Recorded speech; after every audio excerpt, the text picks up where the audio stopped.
you to understand why Western civilization is very different than the Islamic world, you need to understand the history of Islam. When Prophet Muhammad supposedly revealed his revelation from the angel Gabriel that he is supposed to be the last of the prophets in the early 600s, he started preaching in his own city, Mecca. He tried to recruit friends and followers to be able to spread his religion. And he tried for 12 years and failed. And after 12 years, he was only able to recruit his immediate family and friends. So he decided, if I go to Medina, which was the Jewish hub of Arabia, the business hub where the Jews lived, if I go there and preach my religion to them, if they accept me, that will buy me respect and stature between my own people, and they will accept me. So Prophet Muhammad started borrowing a lot from the Old Testament to make his religion more palpable to the Jews, to make it a lot similar. This is why you see a lot of similarities between Judaism and Islam. For example, Jews don't eat pigs, Muslims don't eat pigs. Jews pray a few times a day, Muslims pray a few times a day. Jews fast on Yom Kippur, Muslims fast on Ramadan. And this is why you started seeing a lot of good writing in the beginning of the Quran when Prophet Muhammad was saying all the good things about the people of the book. He took his message and went to Medina trying to recruit the Jews, talking about the people of the book, talking about how similar the two religions are. When they refused to accept him and follow him as the last of the prophet, that's when he turned against them and started killing them and started expelling them. That's when Islam went from a spiritual movement for the first 12 years of Islam into a political movement cloaked in religion after the year of the Hijrah, after Muhammad went to Medina and the Jews did not accept him. He became a military warrior and declared war on them and started expelling them. Jews and Christians became dhimmi, or second-class citizens. They were only allowed to stay alive and not be killed only by paying the jizya, or the protection tax. So they had a choice: convert to Islam, or if you want to stay alive, you have to pay the jizya or protection tax, living as dhimmi in the Islamic nation. Christians and Jews could not ring church bells. Jews could not blow the shofar. Christians could not ring church bells. They could not pray publicly. Christians and Jews could not gather together and build new churches or new temples. And the way they paid the jizya, or the protection tax, was in a monthly ceremony where they would get together downtown and the Jew would kneel on his knee and hand his goods to the mullah, who would take the goods as the price for buying the protection. And in many areas, Jews and Christians were given necklaces to wear as a receipt that they paid their jizya, or their protection tax. Jews considered najis under Islam. Najis is bodily fluid. Najis is garbage. Najis is dogs. Najis is dirty. So Christians and Jews were treated as second-class citizens. Islam continued to grow. As Islam grew, more people became dhimmi, or second-class citizens. Jews and Christians were given identifiable clothing.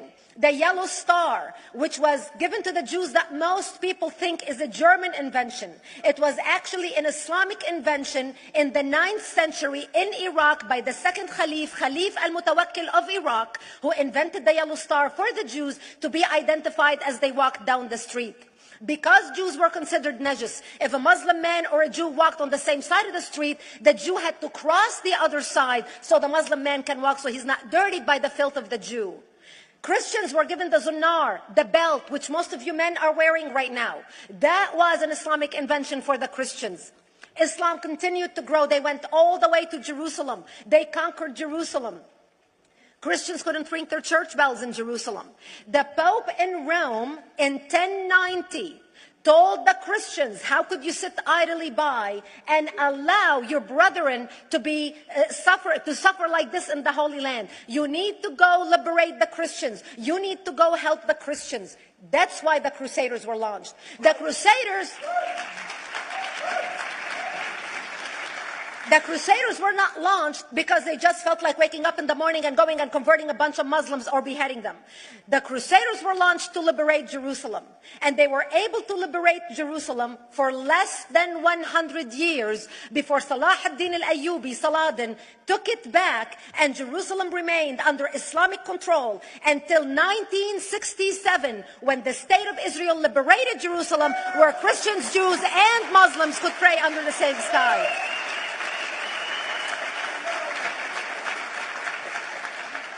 The Crusaders continued fighting Islam, and for 300 years they tried and failed. And by the 1300s, the Crusaders disappeared because they could not win against Islam.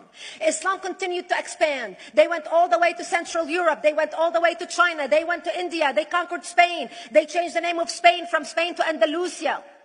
And they started, as they advanced, as they conquered more nations, more people paid the jizya, or the protection tax. And this is how the Islamic Empire grew. It went all the way until they was stopped at the gates of Vienna on 9/11. 9/11 is not a date that Osama bin Laden just picked out of a hat. 9/11 is a symbolic date in the Islamic calendar.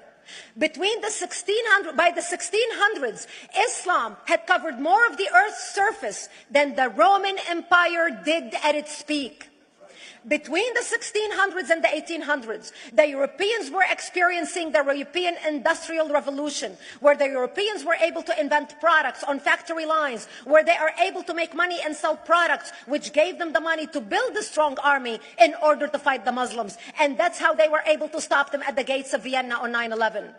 The Europeans started the pushback against Islam. They pushed them out of Europe. They pushed them out of all the way to the Middle East and North Africa. By 1924, the Islamic Empire ended. In 1924, the Islamic Caliphate ended in Turkey by President Ataturk, who was a secularist. He ended the Islamic Empire, and he gave women rights to vote. He gave women a right to an education, a right to work, a right to choose a husband. He forbid women from wearing the hijab. He forbid men from wearing the beard. The Muslims hate him so much that they consider him a Jewish agent, because they believe that his mother in her bloodline was Jewish, and that was the influence on Ataturk.